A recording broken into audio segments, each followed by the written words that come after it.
Olá, sejam todos bem-vindos a mais um episódio do nosso programa Ao Vivo Diário, a melhor família do mundo. E aí, pessoal, tudo bem? Como é que vocês estão? Vocês estiverem me vendo bem? Me ouvindo bem? Me avisem aí através dos comentários, para que a gente possa saber que está tudo certinho com a conexão. Então, como é que vocês passaram esse final de semana? Feriado para muitos hoje, né? Para outros nem tanto. Então, voltamos aí com tudo. Beleza, pessoal. E aí, como é que vocês estão? Me avisem aí. Tudo bem, Suelen? Tudo bem, Caio? Beleza? Todo mundo entrando aí mais uma vez conosco. Fico feliz. Boa. Pessoal, acha que eu vou falar hoje sobre os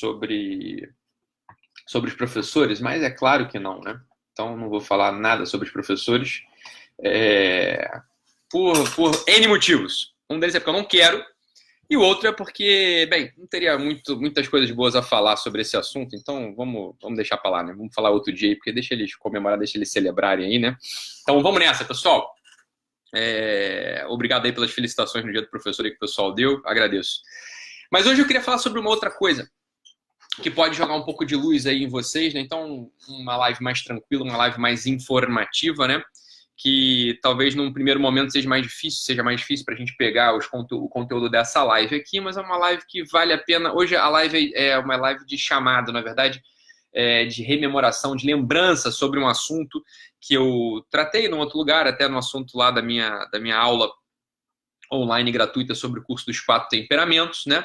Mas muita gente não viu, muita gente não vai ver, então vamos falar por aqui, porque aqui a audiência é super alta, então vamos falar por aqui, porque o que adianta, o que vale a pena a gente falar? Olha só, a gente está num momento específico agora aqui do nosso país, que muita gente está discutindo, né? Muita gente está se posicionando, não está se posicionando, enfim, pela questão política, sobretudo na questão presidencial, e o que a gente acaba esquecendo muitas vezes é que algumas pessoas, né? Algumas pessoas, elas têm um jeito natural de se comportar, de reagir, de entender o mundo, né? Que não é compartilhado por outras pessoas. E por que isso acontece? Uma das explicações, né? Uma das explicações está nas camadas, né? Que a gente não conseguiu fazer a live aí no sábado, ou sei lá, na sexta-noite, por causa da transmissão, da conexão, né?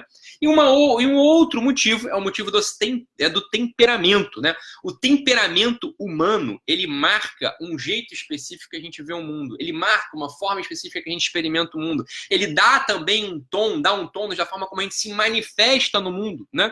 Então, veja bem, temos duas pessoas que às vezes têm a mesma vivência, eles têm a mesma concepção de mundo, olha só que coisa interessante, eles têm a mesma motivação, né? Isso tudo pode acontecer, mas olha só, você está diante de uma pessoa, você está convivendo ali com um amigo teu, né, que também está na sexta camada, por exemplo, então ele tem a mesma motivação que você, a sexta camada é a motivação específica de ser útil, né, uma motivação específica de conseguir resultados no mundo, então vocês dois têm a mesma motivação, às vezes vocês dois têm a mesma visão, imagina só que vocês dois são pró-Haddad ou vocês dois são pró-Bolsonaro, sei lá, mas cada um se comporta, sente, experimenta, tem uma necessidade específica de se manifestar ou de marcar sua posição ou de não marcar a posição. Bem, aqui que a gente deve isso? Bem, a gente deve isso a várias coisas. Uma delas é criação, evidente, né?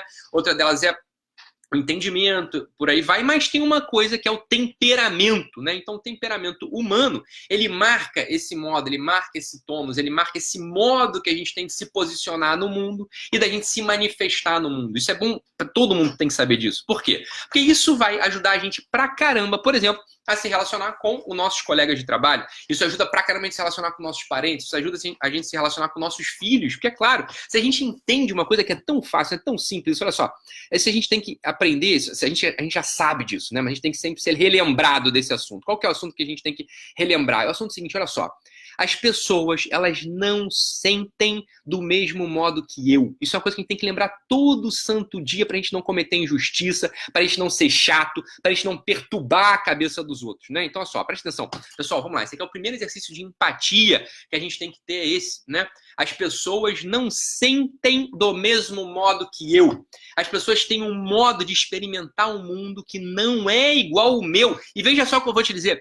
Não adianta muitas vezes você comunicar certas coisas para as pessoas. Não adianta muitas vezes você explicar o seu ponto de vista, porque às vezes o problema não está na cabeça, não está no conhecimento que a pessoa tem, não está sequer na maturidade da pessoa, mas está num modo específico de viver, no modo específico de estar instalado na realidade. E esse modo específico a gente pode chamar de temperamento. Veja só, o temperamento é uma estrutura mineral. do ser humano, ou seja, ele não muda, ele é uma base, não vai mudar, você tá entendendo? Não vai mudar. O temperamento, ele fica daquele jeito ali, né? O resto da vida, você nasce de um jeito, você morre daquele jeito. Não adianta, se você é um fleumático, por exemplo, né? Você vai continuar experimentando o mundo de um modo fleumático, você não vai experimentar o mundo jamais de um modo colérico. O que você pode fazer, fleumático, eu vou explicar daqui a pouco o que cada um deles significa, o que você pode explicar, o que você pode fazer é se treinar, né? Numa certa situação. É importante eu ter mais iniciativa, é importante eu ter mais drive, é importante eu ter mais pegada, tudo bem. Mas o teu modo básico de experimentar o mundo é de um certo modo. Você precisa saber que, às vezes, o teu marido que não é fleumático, a tua esposa que não é fleumático, né? Bem, enfim, uma pessoa que você convive ali que não é fleumático, ele tem um modo de experimentar o mundo mais explosivo, um modo de experimentar o mundo mais expansivo. Por exemplo, ele pode ser um colérico que vai marcar mais a posição, um colérico que vai tender a estar mais dentro das suas próprias ideias, a estar dentro mais do seu projeto, você está entendendo? Isso é muito importante, a gente sempre ter isso claro na nossa cabeça, porque isso evita muita discussão, isso evita muita briga, isso evita muito arranca-rabo, você está entendendo? Olha só, se eu lembro que uma pessoa experimenta o mundo de um modo diferente do qual eu experimento, e que isso não depende, presta atenção, isso não depende de crença, isso não depende de maturidade, isso não depende de informação na cabeça da pessoa, você está entendendo? Se eu lembro disso todos os dias, quantas brigas eu não vou evitar? Na verdade, vou evitar muita briga, porque olha só, não adianta, presta atenção, eu discutir com uma pessoa, né, porque ela tem um jeito de experimentar o mundo, eu não vou mudar essa forma de experimentar o mundo, eu tenho que entender que isso é uma estrutura da personalidade da pessoa, uma estrutura que está dentro da pessoa, que eu não mudo, eu não consigo mudar. Então, se você tem um filho, por exemplo, né, que é sanguíneo, naturalmente, ele vai ter menos tendência de liderar espontaneamente. Naturalmente, ele não vai ser tão combativo, naturalmente ele não vai ser tão competitivo, ele naturalmente vai ser mais comunicativo, ele naturalmente vai ser mais, ele vai tender a envolver mais os outros, ele naturalmente vai tender a ser mais disperso, você está entendendo? Quer dizer, é o jeito dele, é o temperamento dele, você está entendendo? E todas essas características que eu dei, que parecem boas e que parecem ruins, elas não são nem boas nem ruins. Quer dizer, são um jeito que a pessoa tem de experimentar o mundo, e a habilidade do educador, por exemplo, a habilidade daquele que convive é conseguir tirar o melhor de cada uma dessas características, tá? É tirar o melhor de cada uma dessas características. Então, veja, é sempre importante a gente ter isso na cabeça. Como, né, a gente vai entrar numa discussão, ou como a gente vai entrar numa negociação, como a gente vai entrar num relacionamento, seja profissional, seja amoroso, sabendo disso, né? O modo como a gente entra no relacionamento, sabendo essas coisas, ajuda muito a gente manter esse relacionamento de modo saudável, durando às vezes anos, décadas, sem que tenha um desgaste que pode ser evitado. Quantos relacionamentos, eu estou tendo aqui, né, casal, né, a dar com pau, o que eu mais faço aqui é atender casal.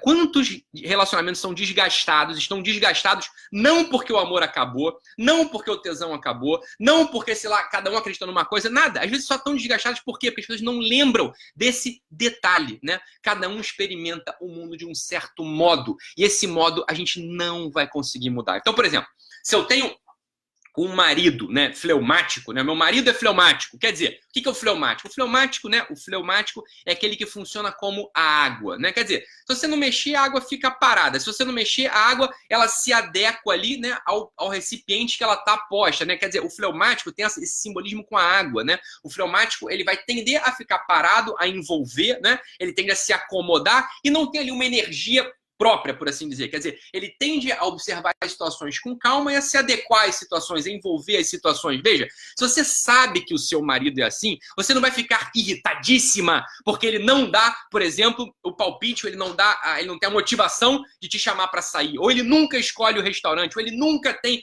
a ideia, né, de celebrar uma data importante, de festiva, de casamento, de namoro, de diabo que for. Você já sabe disso, você exigir isso de um fleumático, veja bem, você está exigindo que uma árvore mergulhe no mar. Uma árvore não vai mergulhar no mar. O normal da árvore é ficar plantada, você está entendendo? Então, por isso a gente entende isso. Olha só, o meu marido é fleumático, você vai poder exigir dele outras coisas. Ora, é mais normal que um fleumático cuide, que um fleumático envolva, que um fleumático, né, se adeque às estruturas da casa, por exemplo. Então, isso você pode pedir. Por quê? Porque ele consegue entregar. Ele vai conseguir entregar de um modo muito natural. Então, evitam-se brigas. Quer dizer, para que você vai ficar exigindo, né, por exemplo, que um fleumático tenha a iniciativa, né, a iniciativa de propor comemorações, de propor festas, de propor que vocês saiam, etc. Você não vai exigir isso dele, é pedir para brigar, porque ele não vai conseguir fazer isso naturalmente. Então, você exige isso do teu marido, por exemplo, ele vai, né, ter aquele primeiro movimento que você, né, sacudiu ali a água, então a água se move, mas logo em seguida, pum, ela se acomoda novamente. Então, ele não mantém a energia, ele não vai manter essa energia. Pronto, é assim que funciona. Isso não vai mudar, você tá entendendo? Isso não muda. Para uma pessoa mudar, veja bem, ela precisa de muito treino. A pessoa precisa de muito treino, ela precisa de muita dedicação, precisa de muito esforço, precisa de muita autoconsciência. Ou seja, demora muito, demora muito. Não é você quem vai promover isso nele. Você tá entendendo? O mais fácil, o mais normal é você exigir dele ou dela, que eu peguei um exemplo aleatório, aquilo que ele pode dar, aquilo que ele pode render com mais facilidade. Porra! Em educação de filho, isso é tudo sobre educação de filho. Isso é o que mais importa em educação de filho. É você conseguir exigir o que o moleque e a garota podem render. O problema é que pais e mães, né, não estão acostumados, né, porque tem uma estrutura específica de expectativa, a lidar com crianças sanguíneas. Os sanguíneos são menos organizados, os sanguíneos são menos atentos, os sanguíneos são mais fantasiosos, os sanguíneos são mais distraídos. Então você vai ter que propor atividades aos filhos sanguíneos, ou ao marido sanguíneo, ou à esposa sanguínea, que eles possam entregar, né, atividades que tenham mais a ver com a questão lúdica, que tenham mais a ver com relacionamento e menos com a ordem. Então, às vezes, exigir de um filho sanguíneo, por exemplo, ou de um marido sanguíneo mesmo, ou de uma esposa sanguínea, que ele seja tão organizado quanto um melancólico, você está exigindo mais uma vez que a árvore mergulhe no mar. A árvore não vai mergulhar no mar. Vai ser um esforço tão grande que a relação fica desgastada, que a briga aparece antes mesmo que o outro possa mudar. Para o outro mudar, quer dizer, para um fleumático ou para um sanguíneo mudar com as exigências de um melancólico ou de um colérico, por exemplo, quer dizer, é um esforço tão grande, que a briga aparece antes da mudança, que o desgaste aparece antes da mudança. Então, isso aqui é super importante a gente ter na nossa cabeça, né? Quer dizer, cada um tem uma característica específica, que muitas vezes a gente pode achar que é má vontade, que é sacanagem, né? Que é má interesse, etc. E não é, é um jeito da pessoa. É a mesma coisa só. Então, um colérico, por exemplo, que tem uma capacidade maior, né, de tomar a dianteira, tem uma capacidade maior de liderar, tem uma capacidade maior de marcar o seu posicionamento, tem uma capacidade maior de convencer, sei lá, de fazer projetos, de permanecer no projeto, enfim. O colérico tem essas vantagens, por assim dizer, tem essas características, por assim dizer, mas também tem mais dificuldade de ceder, tem mais dificuldade de rapidamente ver que está errado, tem mais dificuldade, né, de se deixar conduzir, mesmo quando ele não é o mais esperto da história. Então, olha só, não tem características positivas e negativas, por assim dizer, tem características que têm que ser trabalhadas. Então, o importante da gente, né, o importante que a gente tem, que a gente precisa ter na nossa cabeça, a coisa importante que a gente tem que ter na nossa cabeça, para a gente poder se relacionar melhor com os outros, é lembrar disso, que é tão simples, né? É tão, quer dizer, cada um experimenta o mundo de um modo, de um certo modo. E nisso não tem mesmo um jeito certo. Tem um modo como você experimenta, tem um modo como eu experimento o mundo, você tá entendendo? E aí vai, né? Aqui, ó, aqui é duplo, aqui a coisa é dupla, é uma via de mão dupla. Vai, né? Da minha parte, eu saber que certas coisas, se eu exigir certas coisas daquele sujeito, eu tô dando murro em ponta de faca, eu vou me frustrar. E por outro lado, aquele sujeito tem que saber o seguinte, olha, eu não tenho uma característica que me saia tão natural. Pela minha característica, não me sai tão natural certas coisas. Então, eu preciso estar atento, né? Quer dizer, o fleumático, eu peguei no pé do fleumático aqui, né? Eu sou fleumático. O fleumático, né? Eu peguei no pé do fleumático aqui. Eu não sou um fleumático típico. Vocês não vão me reconhecer como fleumático aqui. Fica tranquilo. Então, não é para me dar diagnóstico, por assim dizer, tá bom? Então, olha só, um fleumático, né? Um fleumático. Ele sabe que, naturalmente, ele não tem aquele motor dentro dele para tomar iniciativa, para manter a coisa, etc, né? É normal isso, ok? O que ele precisa fazer? Ele precisa se autoeducar. Ele precisa saber que, em certos momentos, ele vai precisar racionalizar a coisa e fazer uma força para experimentar o mundo como ele sabe que pode ser experimentado. Por quê? Porque o fleumático tem a capacidade de adaptação. Então, se ele for um fleumático atento, por exemplo, ele sabe que ele pode experimentar o mundo de um certo modo, que não é o natural dele. Por quê? Porque ele consegue se moldar, né? Lembra a água? A água, ela molda, ela se molda, ok? Ou um melancólico, por exemplo, o melancólico, ele sabe como a terra, né? O melancólico, ele tem o simbolismo da terra. Estou falando aqui. O melancólico tem o simbolismo da terra. Então, a terra, ela também tende a se acomodar, mas diferente da água, ela não se adapta tão imediatamente ao ambiente no qual ela está. Ela vai tender a ter uma resistência. A água, né? Quer dizer, se eu mergulhar de cabeça na terra, eu bato com a minha cabeça e morro. Se eu mergulhar de cabeça na água, a água acomoda aquele corpo que está entrando ali nela, não é verdade? Então, pronto. o melancólico, ele tem que saber disso. Olha, eu tenho uma característica de terra, eu tenho uma resistência. Quer dizer, se a coisa entra, né? Veja bem, se eu enfio uma faca na terra e tiro a faca, o que acontece? Fica marcado ali a marca da faca, fica como se fosse uma bainha. O melancólico, ele tem essa característica de absorver o impacto das coisas, né? Das experiências emotivas, das experiências afetivas, das memórias mesmo, e aquilo fica marcado dentro dele. Tem que saber disso. Olha só, muitas vezes o melancólico, por exemplo, que foi lesado, né, que foi traído, sei lá, que foi lesado no relacionamento profissional, no relacionamento afetivo, ele tem que lembrar o seguinte, olha, essa marca que ficou dentro de mim, mas a outra pessoa, ela nem tá mais pensando naquilo, ela já pediu desculpa, ela já se redimiu, porra, ela já mudou, ela já é uma pessoa completamente diferente. Eu tenho que fazer um esforço para não ficar rememorando aquela cicatriz, né? Quer dizer, o melancólico é uma pessoa que sofre, né? Por assim dizer, que ele fica com muitas cicatrizes. Por quê? Porque ele tem essa resistência da terra. Quer dizer, quando ele é marcado, a marca fica. O fleumático já não é tanto assim, né? Quer dizer, o fleumático ele tem essa característica, né, fria e úmida. Ele envolve a coisa. Ou seja, ele tem uma característica de acomodação e de envolvimento. O colérico tem essa característica de acomodação e de resistência. Vai ficar mais marcado, né? O melancólico, perdão, tem essa característica, né? De terra, como a terra. O colérico, por exemplo, você tem que lembrar, se é uma pessoa colérica, você tem que saber o seguinte, olha só, eu sou colérico, então como é que eu me defino? Né? Eu sou quente e seco, então eu expando e marco posição, né? Eu sou como fogo e não como ar. O fogo ele marca, ele deixa uma marca, ele deixa uma cicatriz também, ele tem uma característica de consumir, né? O ar não, o ar do sanguíneo, o ar envolve, não é verdade? O ar ele comunica. O colérico não, o colérico é fogo, ele deixa a marca, ele deixa ali a impressão dele, ele tem sempre uma característica de ir pra cima, ele chega numa festa, né, o colérico, ele chega numa festa, ele vai precisar falar com os outros, ele precisa interagir, ele precisa marcar a ideia dele, ele é o cara que puxa ali o assunto do WhatsApp. Ah, Ítalo, eu acho que eu sou colérico, mas eu não faço isso, você não pode não fazer isso porque você é tímido, mas a característica é, por dentro, qual que é a minha tendência? Por dentro, a que eu tendo? Né? Se eu tendo a precisar expandir, precisar me comunicar, precisar marcar minha posição, não conseguir sair sem deixar a minha, bem, provavelmente eu sou colérico, você tá entendendo? Então, colérico tem que saber disso. Olha, num relacionamento, numa discussão, por exemplo, marido e mulher, imagina, o namorado, namorada, vocês estão conversando, se você sabe que você é colérico, preste atenção.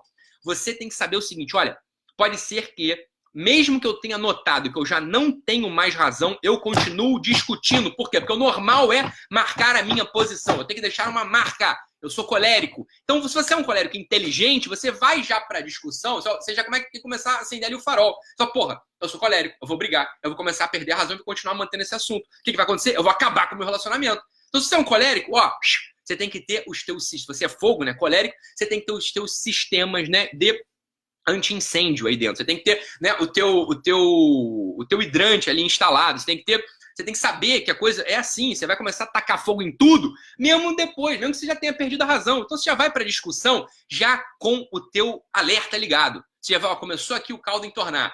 Eu já estou aqui tentando mudar aqui a cabeça do meu marido, a cabeça da minha namorada aqui nesse ponto aqui específico que eu vou sair hoje à noite. Você tem que ter o teu sistema anti-incêndio, porque se o outro começar a resistir, o que o fogo tende a fazer? O fogo tende a consumir, né? E aí você entra na individualidade do outro, você lesa a individualidade do outro, você lesa as vontades do outro, o outro vai se sentir desgastado. Por mais que ele não discuta contigo na hora, mas ele vai notando que aquilo ali está desgastando ele demais, né? E aí a relação começa a ficar frouxa, e aí muitas vezes o pessoal fala assim para mim, pô, Ítalo, o meu casamento acabou, meu namoro acabou, eu nem reparei que tinha acabado. Você não reparou que tinha acabado? Você é um colérico, provavelmente, né? Ou porque você está consumindo, você nunca notou que estava consumindo o outro. Ou acaba porque você é um fleumático, né? Você não tá atento, você tá ali quieto na tua, fala, porra, pra mim tava bom aqui como tava. Pra você tava bom, meu filho. Mas pro outro lá tava bosta e você não reparou, porque você não tá reparando, você tá ali na tua, você tá olhando só para si. Então aqui, mais uma vez, como sempre, o truque pra gente conviver bem, pra gente poder dar diagnóstico bem, pra gente poder entender bem o temperamento dos outros é sair de si, é deixar de ser egoísta. É estar atento ao outro, estar atento como o outro sente, você tá entendendo? Porque olha só, é muito fácil a gente ficar ali arapucar dentro de si, né? Dentro de uma arapuca do temperamento. Ah, o meu temperamento é fleumático, então eu sinto o mundo assim como um fleumático sente. Isso é uma arapuca, meu filho, porque você tem que parar para pensar como isso, como o teu jeito de sentir afeta o outro. E como o outro sente, né? Pode ser que você esteja diante de um outro fleumático também. Então você tem que conseguir tirar a coisa boa do outro. Pode ser que você esteja diante de um colérico. Então essa é a ideia aqui, olha só. Fleumático, preste atenção, não dá para explicar tudo aqui em 20 minutos. Eu tenho uma aula aí, né? gratuita sobre esse assunto, tem um curso inteiro só sobre esse assunto, né? Quem se interessar vai atrás, tem um livro escrito meu sobre esse assunto também. Mas aqui a ideia é a seguinte, olha só. Fleumático sente, experimenta, se comporta como água. Melancólico sente, experimenta, se comporta como a terra. Tem a resistência, né? Tem a introspecção e a resistência da terra. O sanguíneo se comporta, etc, etc, como o ar, né? Envolve, comunica, não tem resistência. E o colérico como o fogo, né? Então o fogo tem essa característica de consumir, de ir para cima, né? De expansão, tá bom? Essa é a ideia, tá bom, pessoal? Então já estouramos aqui o tempo, voltamos com tudo aí nas nossas lives diárias. Amanhã tem mais, estejam atentos, chamem os amigos, os vizinhos e os parentes. Um abraço, pessoal, fiquem com Deus, compartilhem essa ideia, marquem o pessoal aí, né? Compartilhem essas nossas lives aqui, marquem o pessoal aí também para amanhã a gente voltar com toda a energia. Um abraço, pessoal, fiquem com Deus e até mais.